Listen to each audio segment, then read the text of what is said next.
Hi there, I'm Cherie.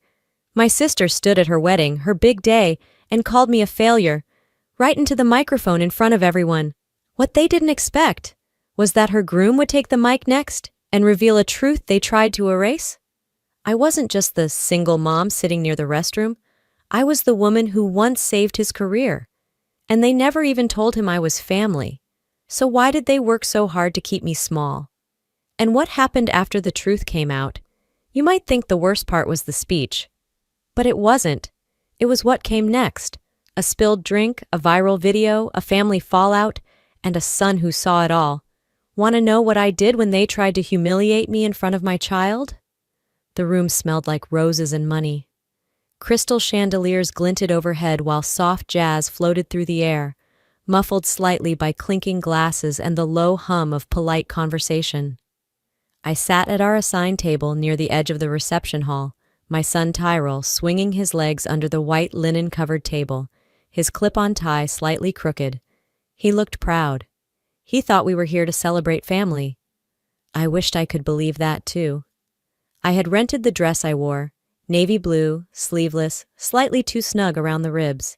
My heels were from a clearance bin, and I had fixed my hair in the car using the rearview mirror and a travel-sized hairspray I kept in my glove box. Still, I held myself together. You don't come to a battlefield without armor. And tonight, even if they didn't say it out loud, this wedding was a battlefield. My younger sister, Rochelle, was the bride. Always perfect, always adored. The one who'd been crowned homecoming queen without even campaigning. The one my mother once said was born to sparkle. Meanwhile, I'd been told to be practical, less glitter, more grit. I was 34, a single mom, and the family's cautionary tale. The MC tapped his glass. The room stilled. Rochelle stood at the head table in a white lace gown that shimmered with every breath. Her new husband, Darnell, handsome in a classic black tux, smiled at her like he believed in fairy tales. The lights softened. My stomach didn't. She raised her champagne flute and smiled out at the crowd, pausing like a practiced actress waiting for her cue. "I just want to thank you all for being here," she began. "This is the happiest day of my life, and I'm surrounded by the people I love most." There was a round of warm applause. I sipped my water. Tyrell beamed at her, still under the spell of the sparkle. I leaned in, adjusted his tie, and whispered, "She looks beautiful, huh?" He nodded. Rochelle glanced at me across the room. Her smile shifted, but only slightly. Then she added, "And of course I have to give a special shout-out to someone who's always inspired me. My big sister." My breath caught. I looked at Tyrell. He smiled wider. He was proud of me. For a moment, I let myself believe it. Believe that maybe, just maybe, we were finally past all the subtle digs and cold shoulders. That maybe she saw me now. Rochelle tilted her head. "Cherie's been such a role model. She's strong, she's independent, and clearly, no man in his right mind wants her." Laughter exploded from the tables up front. My face flushed. I blinked, wondering if I'd misheard. But she was still smiling, glass in hand like it was a toast worth clinking. I didn't laugh.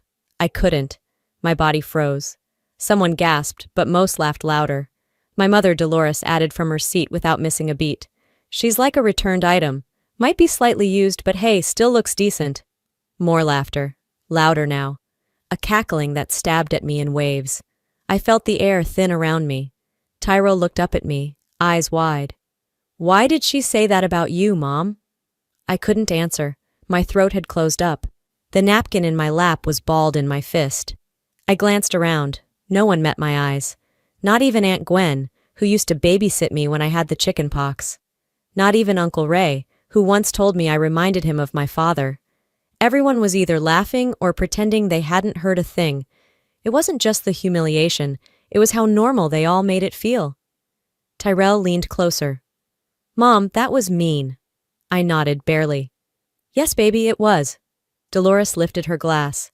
"Well, here's to Rochelle for saying what we all think." That's when I felt it. Not just the shame, the shift, the snap.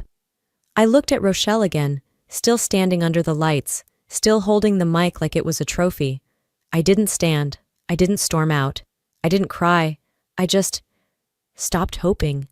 stopped waiting for them to one day understand the weight of everything I'd carried. If they could sit there and laugh while my 8-year-old watched me burn, they were never family. They were just the audience to a show I never agreed to star in. I glanced down at Tyrell. He looked confused but calm, watching me for how to react. That's when I knew. I couldn't afford to fall apart. Not here, not now, not in front of him. So I sat there, spine straight, eyes dry, heart pounding.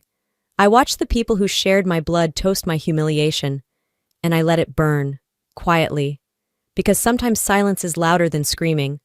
I didn't speak. I just stood, slowly, still holding Tyrell's hand. The clatter of laughter faded behind us like a bad song. My heels echoed across the hardwood floor as we stepped out of the spotlight and back toward our table, Table 9. The closer we got, the clearer it became. It wasn't just far from the dance floor. It wasn't just near the back. It was tucked beside the staff swinging door and a hallway that led to the restrooms. A floral centerpiece half its size sat on our table, while other tables boasted tall arrangements like someone had poured money into them. One chair at our table still had crumbs on it from cocktail hour. They hadn't even bothered to wipe it down. I looked at the seating card again to be sure. Table 9. My name was printed wrong. Sherry, not Cherie, like someone couldn't even bother to check. Maybe they did it on purpose, or maybe they didn't care enough not to. I pulled out Tyrell's chair and helped him sit. He looked around, frowning. Why are we sitting here? It smells like mop water. I smiled without showing my teeth. Because they wanted us out of the way. He blinked. Out of the way from what? I didn't answer right away. Instead, I smoothed my dress and sat down across from him, facing the center of the room where the real celebration continued. Rochelle was twirling now, letting Darnell spin her like a pageant doll. Guests clapped. A few snapped photos. From where we sat, we didn't even make the background. The lights dimmed, and a hush rolled across the hall. A screen lit up near the head table. One of Rochelle's friends tapped the mic. It's slideshow time. Childhood to now. Let's take a walk down memory lane, y'all. A few people cheered. I braced myself. Photo after photo flickered across the screen. Rochelle as a toddler. Rochelle with frosting on her cheeks. Rochelle on her first day of school. In ballet recitals. Blowing out candles. Graduating. Smiling with Dolores. With Darnell. With friends I barely recognized. There was one shot of our old house. The porch where I used to sit reading while Rochelle braided her doll's hair. But I wasn't in the photo. Just the empty chair where I should have been. Where are you? Tyrell whispered. He leaned forward, genuinely curious. I was there, I said softly. They just didn't take pictures of me. He turned back to the screen. I didn't. Every image felt like a slap. I remembered those birthdays. I remembered helping hang streamers, washing dishes after everyone left, driving to get the cake when Dolores forgot to order it in time. But the camera never turned my way. They didn't forget, I thought. They erased me. It wasn't just about not being invited into the photo. It was a pattern. If something didn't fit the narrative, Rochelle's narrative, it didn't make the album. And I, apparently, didn't fit. I reached for my water, but stopped. My hand was shaking. Tyrell was still watching, his small brow furrowed. He looked back at me and asked the kind of question that stays with you for years. Were you not in those pictures because you didn't come? I felt my heart pull tight. No, baby, I said quietly. I came. They just didn't want to remember it that way. He nodded like he understood. Maybe he didn't. Maybe he just recognized that I was telling the truth, and that was enough. The slideshow ended with a montage of Rochelle and Darnell, picnics, vacations, staged beach shots. The room applauded like they'd just watched a movie. Dolores stood and dabbed the corners of her eyes like someone who just witnessed a masterpiece. I stared at the screen a second longer. All those years, all that effort, gone. No trace of me, no acknowledgement that I'd helped raise Rochelle when Dolores was too busy, no evidence of the nights I watched her sleep after her nightmares, no shots of us laughing, arguing, existing, and no one noticed. Or maybe they did, but silence is easier. I leaned closer to Tyrell. You see all those photos? He nodded.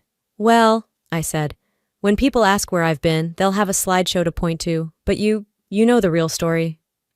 He looked up at me, confused but serious. Are you mad? No, I lied. Just paying attention. I could feel something building inside me. Not rage, not yet, but a kind of steel, quiet and cold, starting to sharpen itself. They could try to crop me out, but I wasn't invisible, and soon someone else in that room would know it too. The music kicked back on as the slideshow ended, slow and syrupy like it was trying to patch over the damage with melody. But damage doesn't melt away to jazz. It stays. It thickens. It finds a place to settle. I reached for my glass, the condensation sliding down my fingers, and stared out across the room that had just airbrushed me out of existence. My mother laughed loudly at something Rochelle whispered. Their glasses clinked. It was a celebration. Of her. Always her. That quiet steel inside me twisted, turning sharp. And just like that, I remembered a different room, years ago, colder, smaller, and with far less glitter. I was 19 when I finally got brave enough to tell my mother what I wanted. I'd been sketching late into the night, again, trying to finish a portfolio I hoped to show at a community college open house. My designs weren't perfect, but they were mine.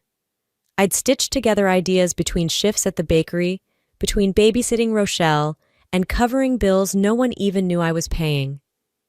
That morning at breakfast, I waited until she'd taken the first bite of her toast. Timing mattered with Dolores. I think I want to study product design, I'd said, careful with my tone. Furniture, maybe, or shoes? Her fork paused midair. Design? She said, like it was a joke she hadn't been warned about. Cherie, who's going to pay you for drawing shoes? She didn't wait for an answer, just kept chewing. Get real. You have a kid now. You need a job, not a fantasy.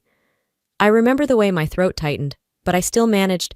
I was just saying, I could try. And she'd looked at me, really looked, like seeing me dream was something offensive. Try paying rent with Tree, she said.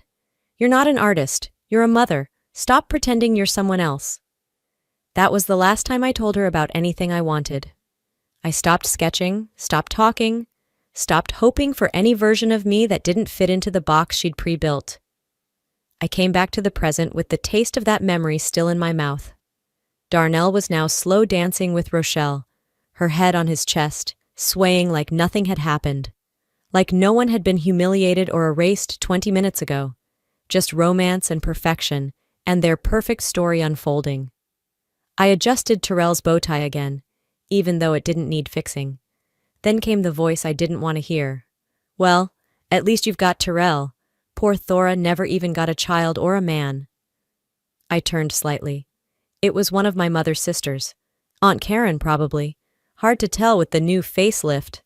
Her voice was dipped in that sugary tone Southern women use when they're about to stab you in the ribs and pretend they're fixing your dress.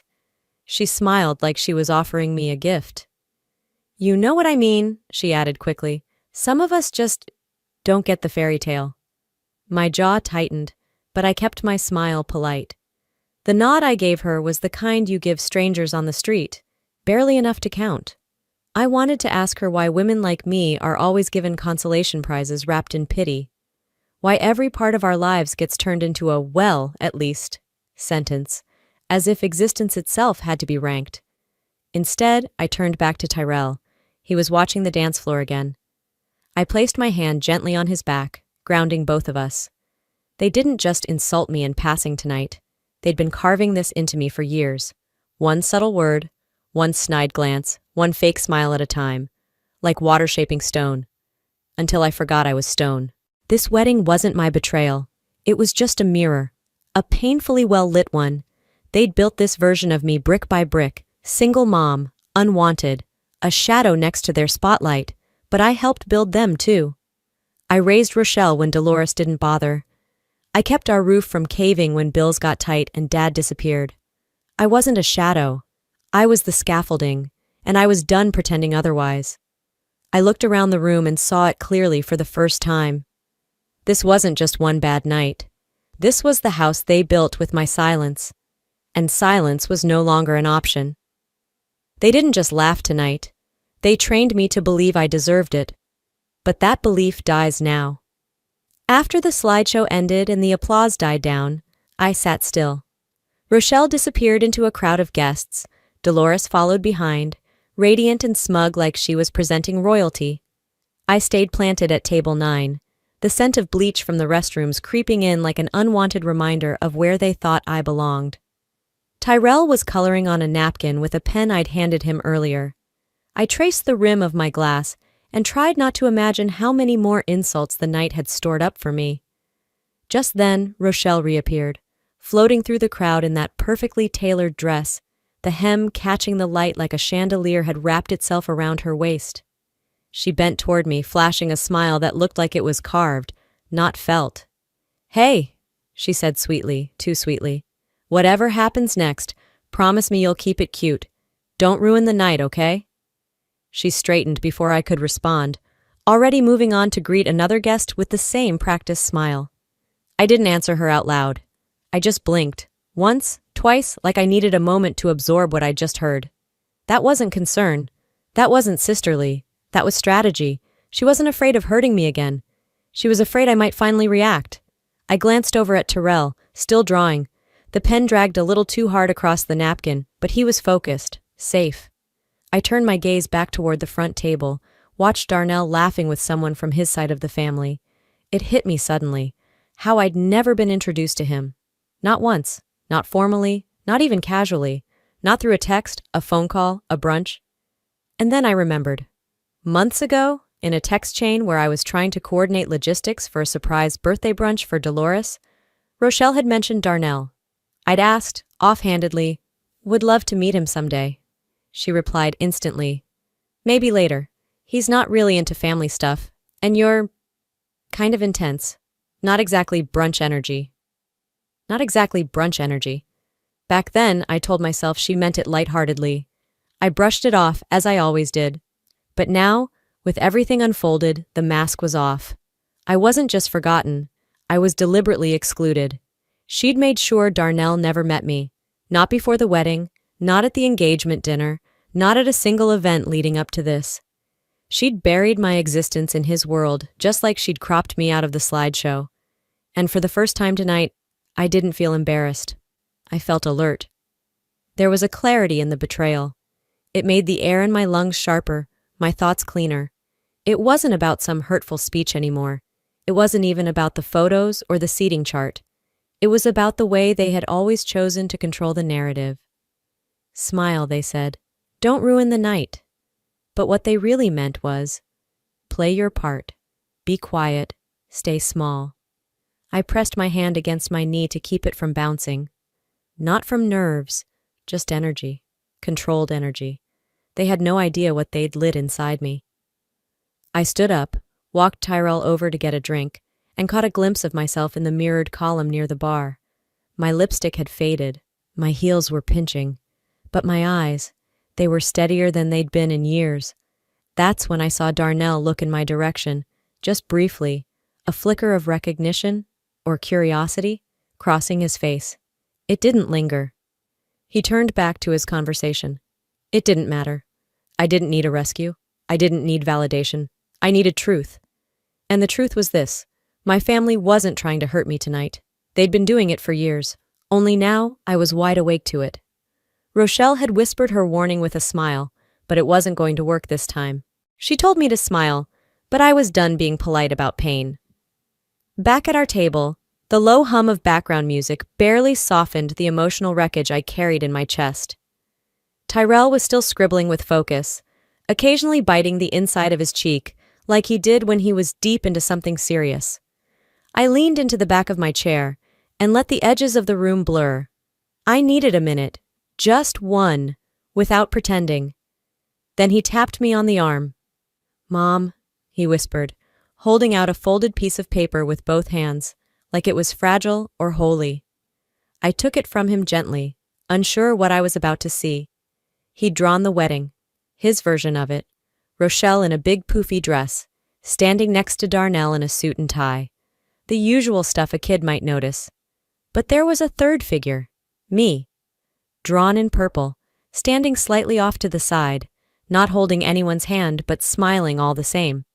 And in the corner, in his barely legible 8-year-old handwriting, he'd scrawled, "Mom doesn't need a wedding, she's already mine."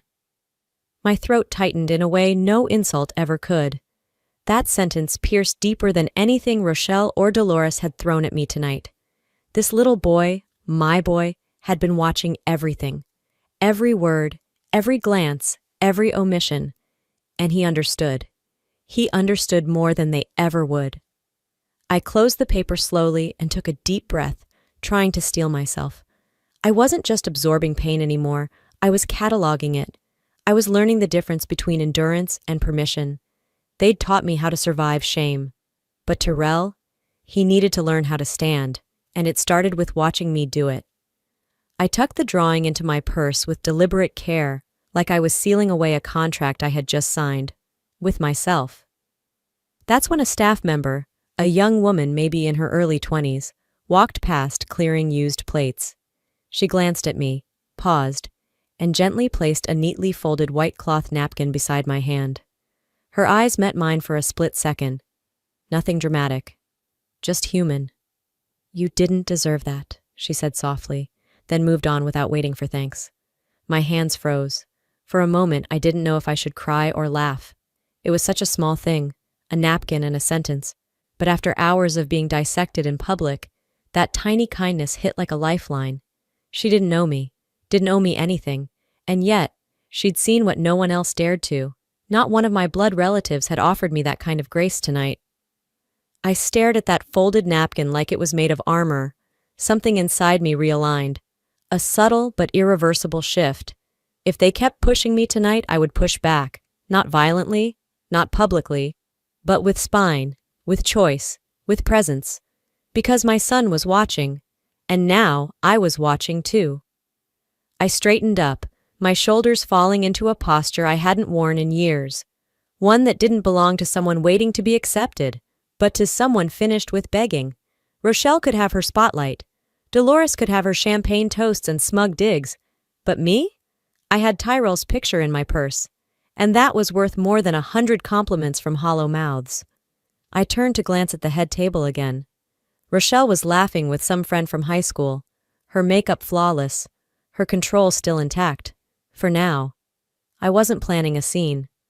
But if they tried one more thing, just one more, they'd realize the woman they spent years underestimating had stopped asking for space. And started taking it. They raised a glass to mock me. I didn't raise mine, but I just raised a boundary. The music had shifted to something light and jazzy, a signal that dinner was over and the real party was beginning. Servers floated around clearing dishes, guests moved in clusters toward the dance floor, and laughter curled through the air like perfume. I stayed at table 9, still near the restrooms, still invisible, listening, watching, steadying myself. Terrell was flipping through a napkin, folding and unfolding it like origami, trying to distract himself. His little brow furrowed, but he stayed close. Then, just as I turned to grab my clutch, it happened. A tall woman in a champagne-colored dress, hair pinned in a sculpted updo, swanned past my chair and, oops! Stumbled with the grace of a drunk actress. A full glass of red wine sloshed forward, splashing straight down my front. The liquid was warm and instant, soaking into my dress like a spreading bruise. I gasped. Not from the cold, not from the shock, from the intent. "Oh gosh," she said, smirking as she righted her glass with zero concern. "I thought you'd be used to cleaning up after people anyway."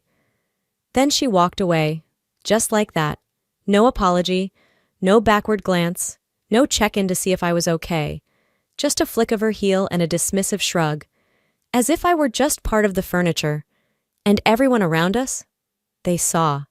They absolutely saw.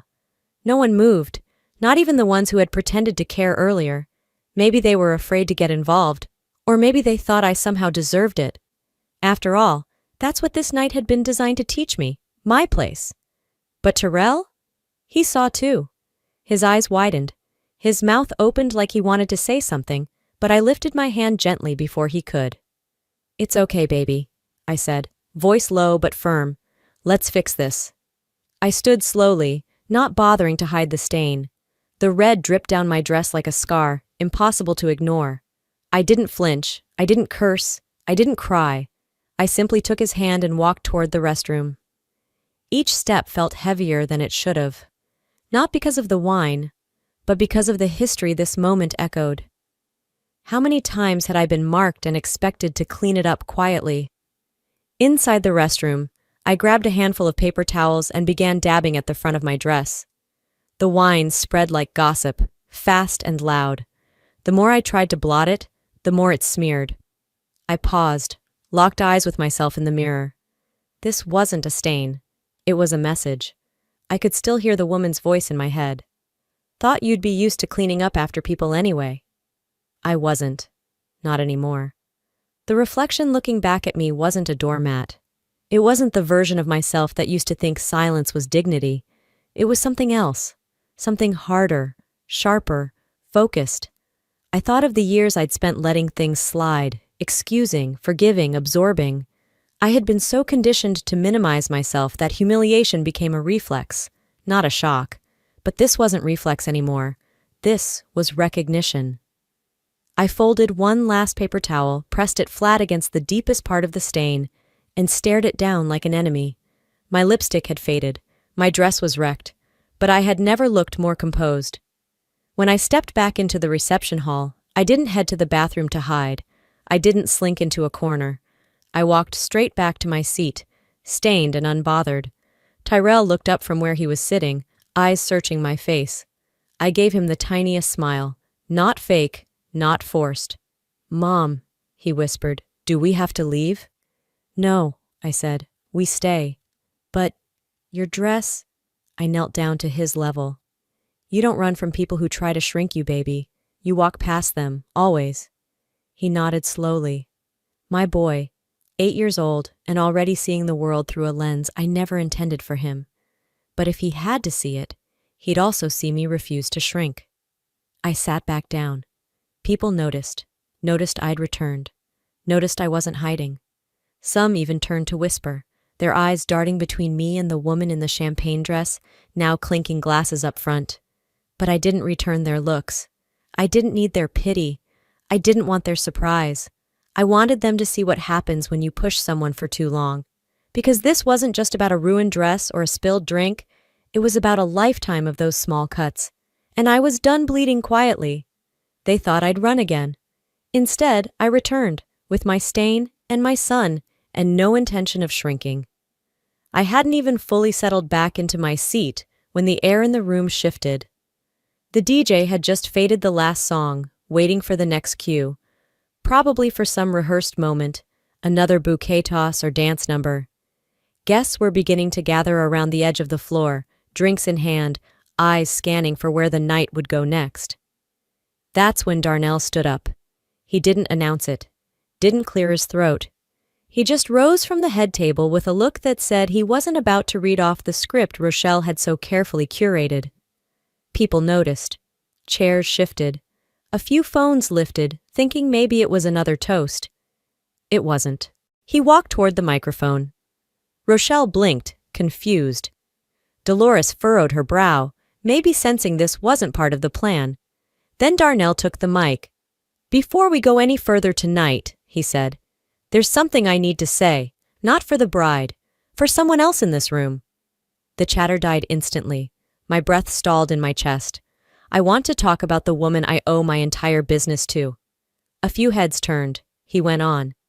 Back in 2020, when the world shut down, I was weeks away from closing my first startup. No funding, no staff left, no hope. I posted in a late-night forum, just hoping someone might give me feedback on a pitch deck. One person responded, one. You could hear a fork drop.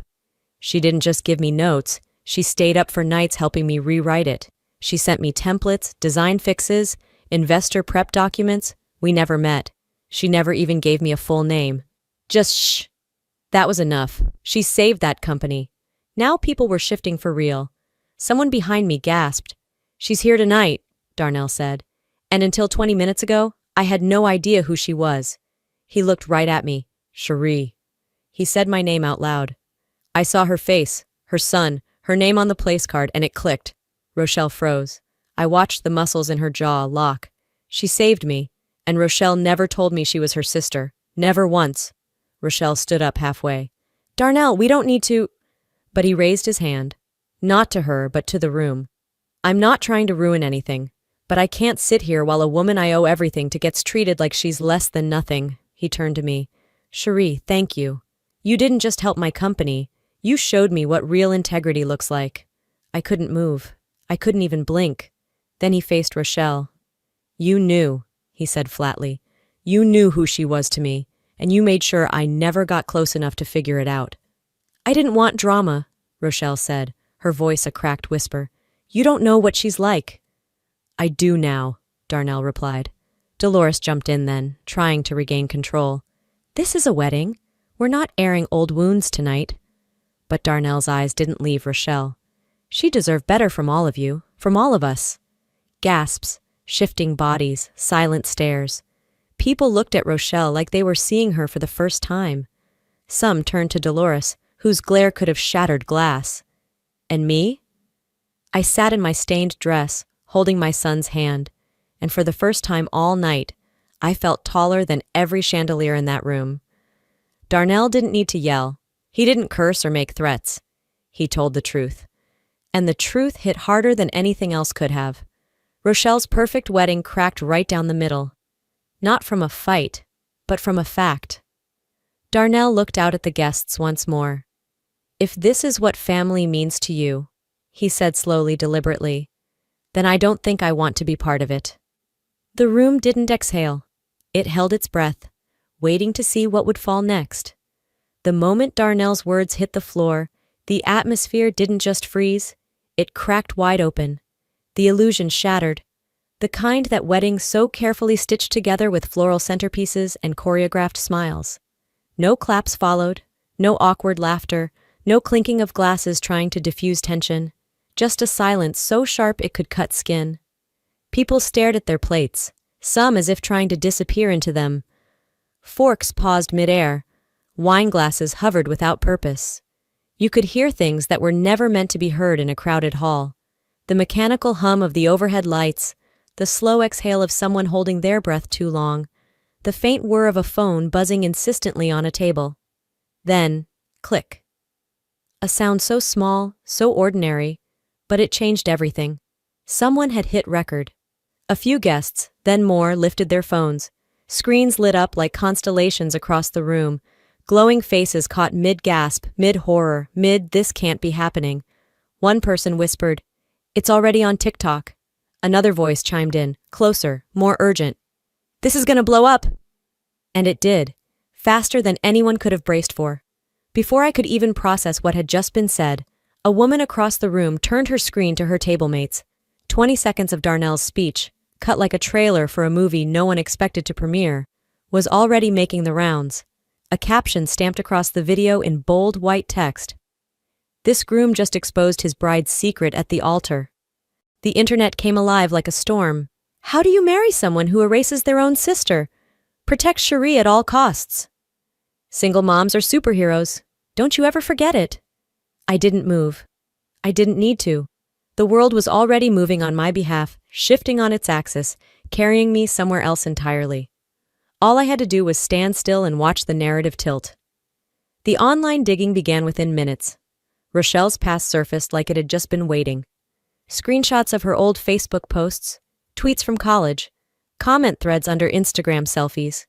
Words she once thought were witty or savage now read like venom. Stuff she said about girls she went to school with, about women raising kids on their own. None of it aged well, not when played back in front of an audience that didn't already love her. A bridesmaid shoved her phone toward Dolores, Rochelle's mother. "It's viral, everyone's siding with her," she said, meaning me. Dolores curled her lip, gave the phone a quick glance, and said, "Ungrateful. They always twist things online." But her voice didn't carry the same weight it used to. No one rushed to nod in agreement. The room had shifted, slipped out from under her control. The silence she commanded with a look or a raised brow had evaporated. This wasn't her audience anymore. Across the room, Rochelle was frozen. A statue in a white gown. One hand slowly reached for her phone, fingers trembling as she unlocked it. I watched her face transform like she'd practiced it, chin up, pout set, expression neutralized into something vaguely pretty. She raised the phone and took a selfie beneath the string lights still twinkling above us. She posted it instantly. Still flawless wedding or not, keep watching. It backfired in seconds. I didn't even need to scroll to know. You could feel the rejection roll through the room like a cold wind. The eye rolls, the snorts, the muttered commentary. A woman behind me let out a dry laugh. Read the damn room, Rochelle. 2 tables over, a man let out a chuckle and shook his head, like he'd just watched a bad magician reveal the trick. She thought she could pivot, steer the narrative like she always had. But control doesn't work when the audience has already left the theater. You can't stage a comeback when no one's rooting for you anymore. And me? I felt nothing. Not anger, not vindication, not even pity. Just done. The kind of done that isn't loud or bitter. The kind that walks away without slamming a door. The kind that knows when the story isn't worth finishing. I reached into my purse and pulled out Terrell's drawing, folded neatly, tucked away like a small treasure. He looked up at me from his chair, fork in hand, cake mostly untouched. You ready, baby? I asked him gently. He nodded, lips pressed together like he knew exactly what I meant. Are we leaving?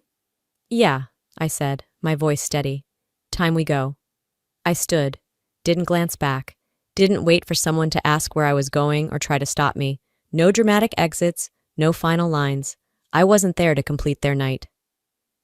That chapter had closed the moment Darnell decided to speak. We moved slowly, deliberately. Tyrell's small hand was warm in mine. The click of my heels was louder now, echoing off the marble floors in a way that sounded final. Guests moved aside for us like parting tides. Some gave small nods, a few mouthed quiet encouragements, but most just watched. And maybe, just maybe, they saw me for the first time. As we reached the double doors, I turned, not toward Rochelle, not toward Dolores or Darnell or the phones capturing every breath, but toward the table where they'd seated me, tucked near the restroom, away from the flower arch and the custom neon sign, a space designed to be forgettable. I saw it clearly now for what it was. They thought I'd be quiet there. They thought that spot would shrink me. But I was never meant to fit inside their frame. Outside, the night air felt like truth. Cool, still, unfiltered. The kind of air that doesn't lie to you. I looked down at Tyrell and smiled. They used to say I didn't belong in the pictures. Now I'm the one walking out of the frame, on my own terms. And that's the only caption I'll ever need. Back home, everything felt smaller, quieter, cleaner, softer. But not empty. It had been 6 days since the wedding. 6 days since Tyrell and I stepped into the night and didn't look back. I hadn't opened the messages. Not at first. The notifications lit up my phone like a storm, but I'd silenced the alerts the moment we got home. I needed air, I needed stillness, and I needed to remember who I was outside the noise. On the 7th morning, I woke up just before sunrise. The apartment was still. Tyrell snored softly from his room, tangled in superhero blankets. I brewed coffee, leaned against the counter and stared at my locked phone. Then I unlocked it. The video had over 500,000 views. Darnell's voice, steady and unshaken, had been clipped and shared across platforms. Some were reposting it with captions like, "This is what allyship looks like." Others had turned the clip into audio overlays for their own stories. Women telling truths they'd buried for decades, single mothers nodding in solidarity, even strangers writing, "I don't know Cherie, but I see her, I hear her."